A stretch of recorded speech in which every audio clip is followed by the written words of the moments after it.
Good morning.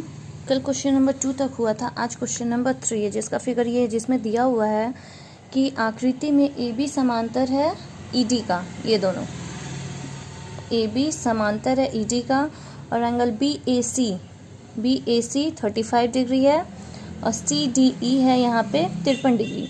तो हम लोग को ज्ञात करना है डी सी ई। इसमें क्या करेंगे, ये दोनों समांतर रेखा है और ए ई है तिर्यक रेखा, तो एंगल ए और एंगल ई बराबर हो जाएगा। ये भी 35 है, ये भी 35 हो जाएगा एकांतर कोण से।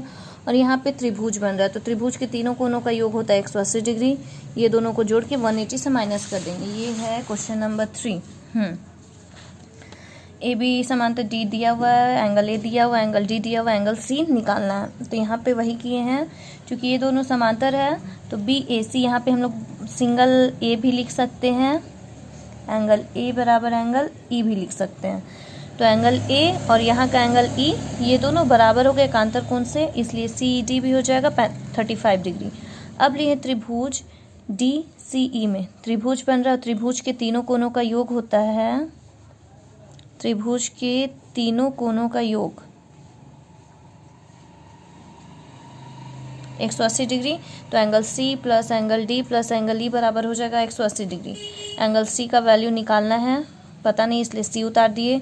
डी का वैल्यू पता है 53 उतार दिए और ई का अभी निकला है 35। दोनों को जोड़ेंगे तो 88 प्लस में इधर जाके माइनस हो जाएगा, तो एंगल सी का वैल्यू निकलेगा 92 डिग्री। ये छोटा था और इजी भी था। तो ये हो गया क्वेश्चन नंबर 3। क्वेश्चन नंबर 4 भी इसी के जैसा है। क्वेश्चन नंबर 4 में दिया हुआ ये फिगर है, जिसमें पी क्यू, ये लाइन है पी क्यू और आर एस एक दूसरे को बिंदु टी पर काटते हैं, जिससे एंगल पी आर टी मतलब एंगल आर बन रहा है 40 डिग्री का, R P T angle P है 95 डिग्री, टी एस क्यू ये है 75 डिग्री। तो हम लोगों को ज्ञात करना है एस क्यू टी ये चीज़। तो देखिए इसमें दो त्रिभुज है, दो त्रिभुज में पहला त्रिभुज में लेते हैं तो ये दोनों का वैल्यू पता है, तो इधर से हम लोग को पी टी आर का निकल जाएगा त्रिभुज के तीनों कोणों का योग से। अब ये निकलेगा, उसके बाद ये दोनों बराबर होगा शीर्षाभिमुख कोण से। शीर्षाभिमुख कोण आमने सामने का कोण बराबर होता है, तो ये दोनों हो जाएगा शीर्षाभिमुख कोण से बराबर।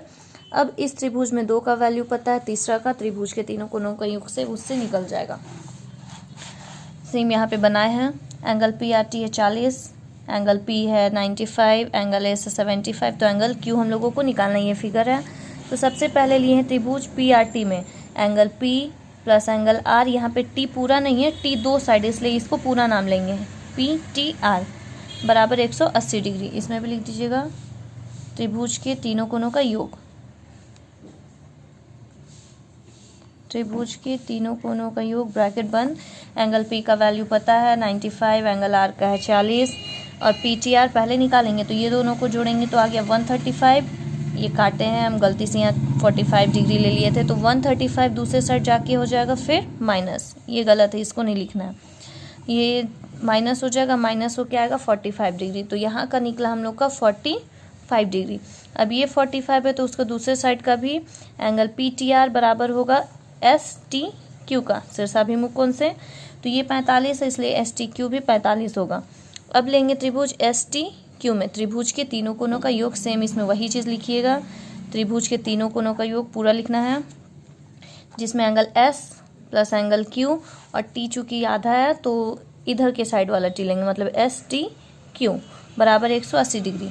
एस का वैल्यू पता है, क्यू वाला निकालना है और ये निकला है अभी 45 डिग्री। दोनों को जोड़ेंगे तो आएगा 120, इसको काट रहे हैं, ये आएगा 120, 180 से माइनस हो जाएगा तो आएगा 60 डिग्री। तो इसलिए एंगल एस क्यू टी बराबर हो जाएगा 60 डिग्री। 2 ही क्वेश्चन आज बताते हैं, इसको अच्छे से समझिएगा।